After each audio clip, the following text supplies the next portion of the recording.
Hey guys, and welcome back to my channel. Today, if this is your first time stopping by, thank you so much. And if you're a returning subscriber, thank you once again for stopping by. Well, my name is Onyeka and I'm a Nigerian YouTuber based here in London, Ontario, Canada. I basically make videos about my life here in Canada, and that's about it. I'm sure you guys are tired of me saying this in my intro, but I have to say it for the new subscribers. So if this is your first time stopping by, please don't make it your last, and you can do so by subscribing to my channel and following me on my Instagram. And when you do subscribe, please turn on the bell notification button so that you get notified whenever I post a video and you will not miss a thing. Okay, so today's video is just a Q&A. I put out a question tag on my YouTube community, so that's why you have to follow me, because sometimes I do give you guys the opportunity to ask me questions, and if you're not subscribed, there's no way you're gonna see it, so please do subscribe. Anyways, I got tons and tons of questions, and there were so many that I have to split this video into two, but there's gonna be a part B. This is just the first part. So without further ado, let's get right into today's video.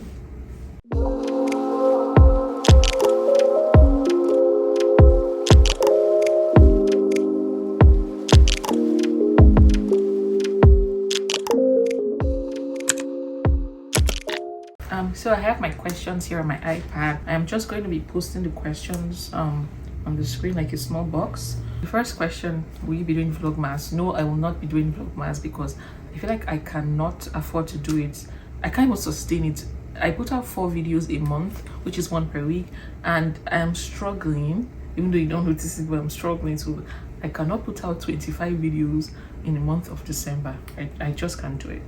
This is actually the first time I'm reading these questions, so I should tell you guys about MPH. To be honest, when I decided to go into MPH, I did not really know much about it. Like, how do I explain it? What I thought I knew was not what was involved. I don't know if you understand me. I just thought it was this public health. I had this definition of public health in my head that, like, eventually when I got into it, like into the program, it was a different thing I was seeing. I was doing statistics, I was doing some kind coding, health informatics thing. I was like, this is not what I signed up for. But I would say on the job, it's very, very broad. There are so many components to it, so many aspects. I don't even know where to start. But when I thought about public health, I think the main thing that came to my mind was just epidemiology. But there's so much more than that.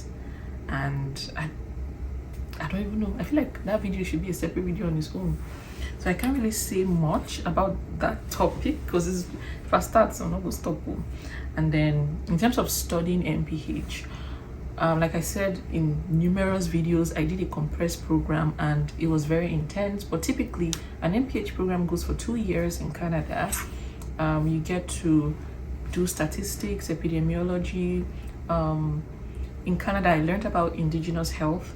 I did research, like research methods. I did social determinants of health. I did health economics. I did a course called leadership, like learning how to be a leader. And so many. I did like managing health and services. I did biostatistics. And I did so many courses I just can't even remember right now on the top of my head. And then in terms of working, I would say I've not really been exposed to working in public health that much because I'm still a newbie, to be honest. There's so many aspects. Like I worked in like organ donation. I wasn't giving my organs, but I briefly worked in the diagnosis center.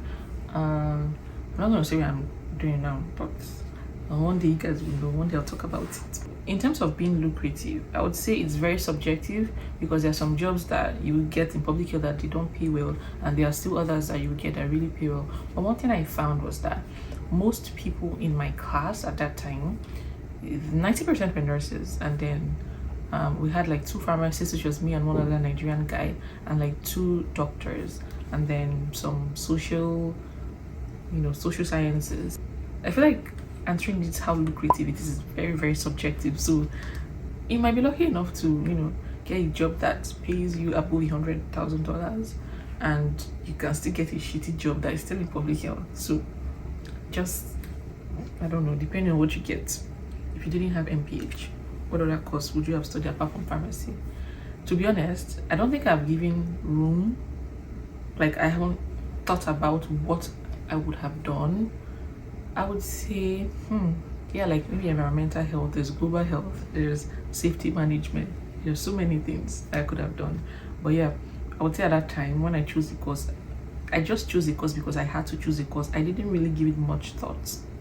The next question, I've kind of answered this question in a video which I'm going to leave up here. So it was basically asking me how much was the cost for everything, my accommodation, my flight, my tuition fee. So Bob Legal, please watch the video I'm going to link up here. As a student, if you want to stay in a shared apartment, you can find rooms ranging from like $500 to like $600 or $700, with or without utilities. Next question. I don't know any Nigerian in medical school here in Canada. Canada does not accept international medical students, so that answers your question. You can only go to medical school in Canada as a citizen or a permanent resident, and you have to have had like a first degree, a previous bachelor's before you go for medical school. And medical school is 4 years, followed by 1 year of like housemanship, and then 6 years of residency, and then like 2 or 3 years of fellowship. So next question. To be honest, I feel like you might have to just do like the last grade of high school, because people that I know that came here from Nigeria right from high school, they had to do that last grade of high school. Yep, so you might have to do that last grade. Next question. If I could go back in time, I haven't really thought about this answer, but I think I'm okay being here in Canada. I could have also gone to maybe the UK or America. Yeah. And they're also asking me why. I don't think I would have gone to a non-English speaking country because language, I'm barely hearing English language. I don't want to add another language barrier to me. But why would I have chosen the UK? Because it's the UK. I feel like when I think of abroad, the first abroad I think of is the US and the UK. Simple. I cannot explain it. Next question.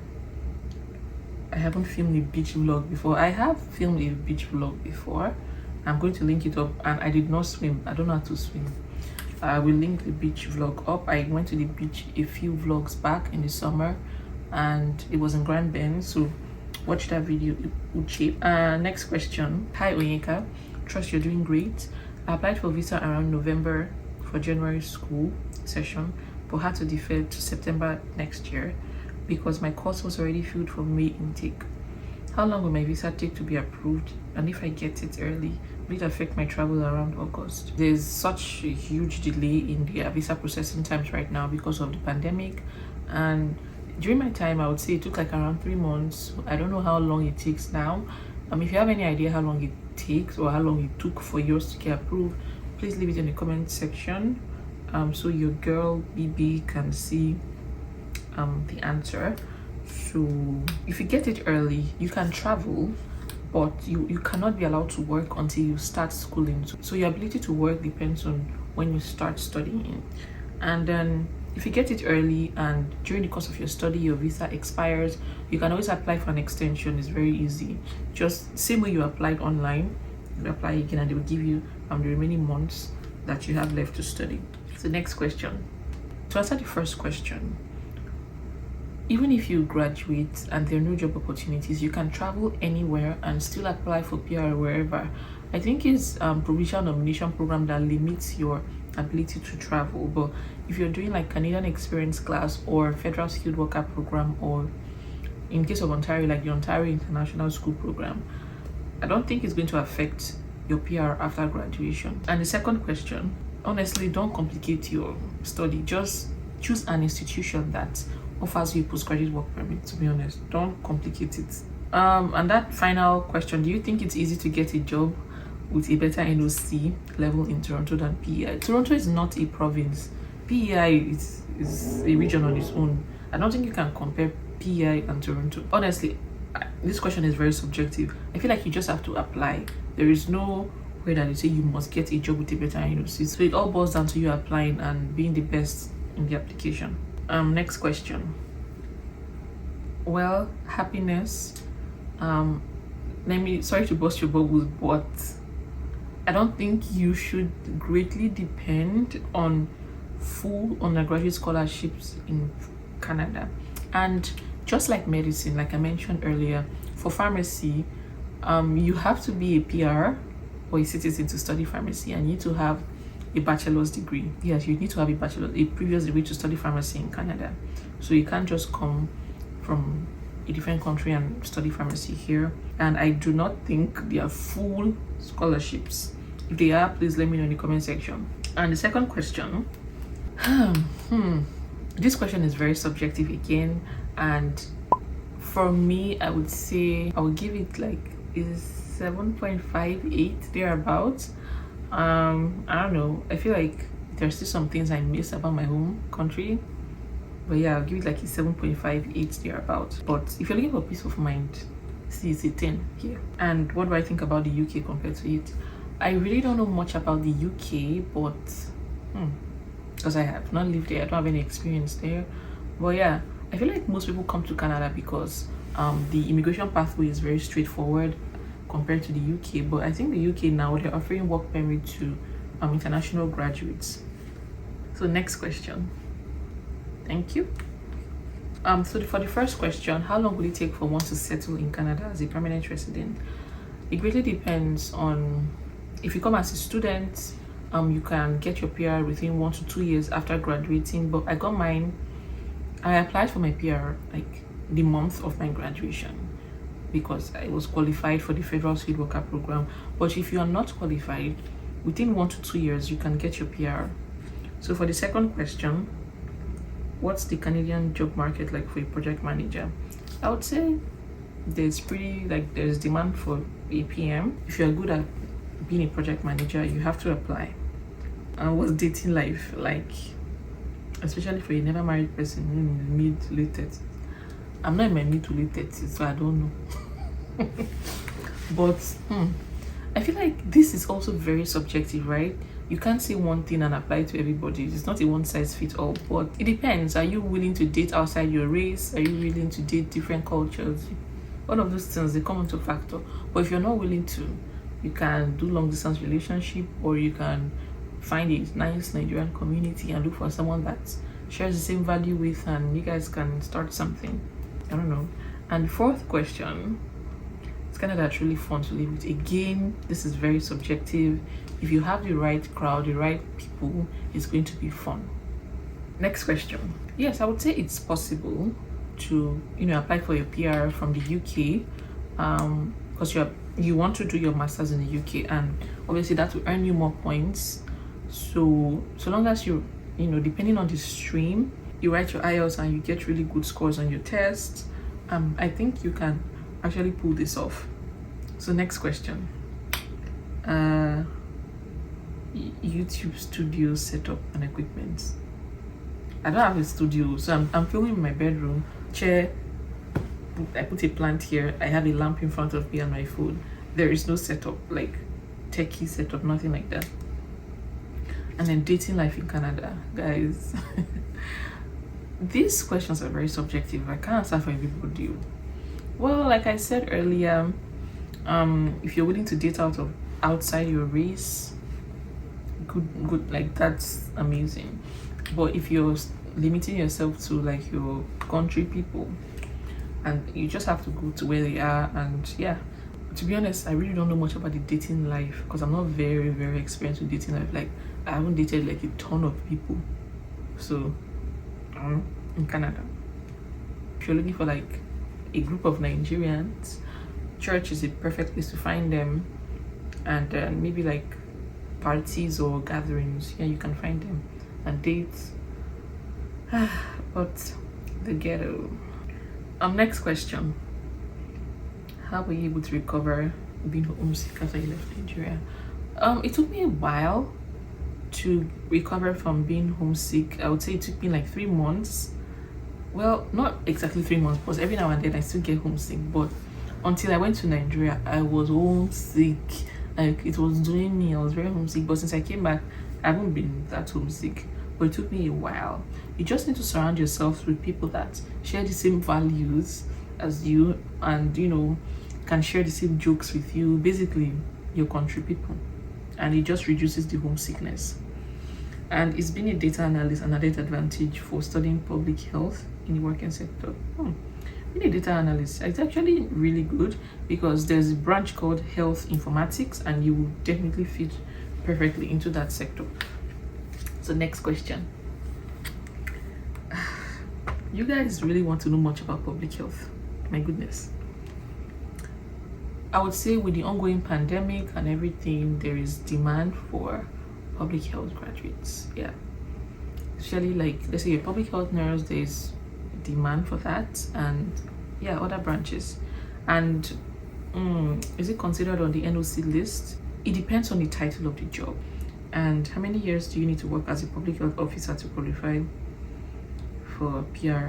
To be honest, that's a very big title that I don't think is realistic to think of, like, oh, I'm going to work as a public health officer. No, there are other rules that you can fulfill before becoming a public health officer.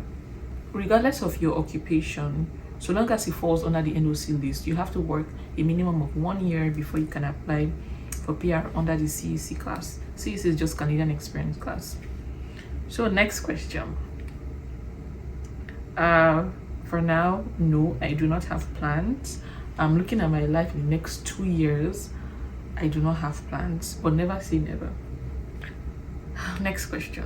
More of my cooking videos, please. Of course, keep up with my vlogs. I'm going to try to create new recipes for you guys. Next question is from Miss Queen. Hey girl. She said, have you ever used a dating app? No, I have. Well, not a dating app, but no. You know, we've used other apps to find people. Next question. So this is a two-part question. With your request, I'm not sure what this means, but if you're referring to like a study, admission, applying for school, what I did, I basically sent the school an email saying that I studied in English language, and English is my official language. It's what I know how to speak, so why do I need to write IELTS? And luckily, the school I ended up going, which is Western, they waived it for me, but there was one other school that refused, which was Queen's University. So basically, just look for schools that do not require IELTS. It just saves you a whole lot of stress, and you can do so by just checking the admission requirements. I can't provide all this information. Just check the admission requirements. Like some schools, they have Nigeria listed as schools that countries that do not require an English language test. And is IELTS a major requirement for visa to be granted? No, it is not, Priscilla. So next question. This is going to be very hard because when you work as a student, you make minimum wage. Like, it's most times you make minimum wage, and then your tuition is like a huge chunk. It's going to be really, really, really hard for you to be on your own without your sponsor's assistance, to be honest. It's going to be hard. I also made a video which I'm going to link up here for you to watch, Taiwo Adebuwale, and where I talked about working as a student. So next question. My throat is getting dry.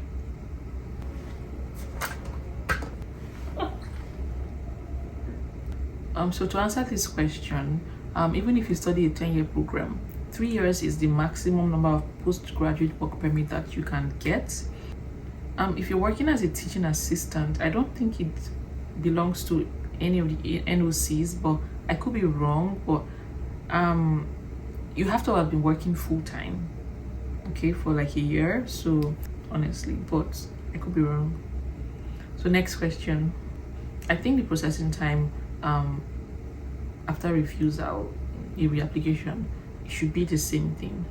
I was meant to resume school in September, but something came up. I reapplied for next year.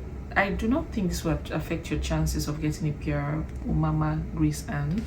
I don't think it will affect your chances at all. You can always apply for an extension. I know someone who has done it and is a permanent resident as we speak. Next question from I Am Dakpo. To be honest, anyone works. I did a 1-year program and I'm a PR. If you do a 2-year program, it's still the same thing. It's just that 1-year program, most times you get a 1-year postgraduate work permit, and that can be really short to sort yourself out in terms of getting a job and then working for some time. But a 2-year program gives you 3 years postgraduate work permit, which it's enough time for you to sort yourself out. I'm going to end this video here today. I'll continue. There's going to be a part B of this video, so I hope I've been able to answer some of the burning questions you guys had to the best of my knowledge. And yeah, if you guys have more contributions, please let me know in the comment section, or you can answer some questions if I missed anything out in the comment section for people to see. And yeah, thank you guys for sticking with me this long, and I hope you did learn something from this video. Again, don't forget to subscribe to my channel, follow my social media, and yeah, keep in touch guys. So I'll see you in my next video. Take care. Bye.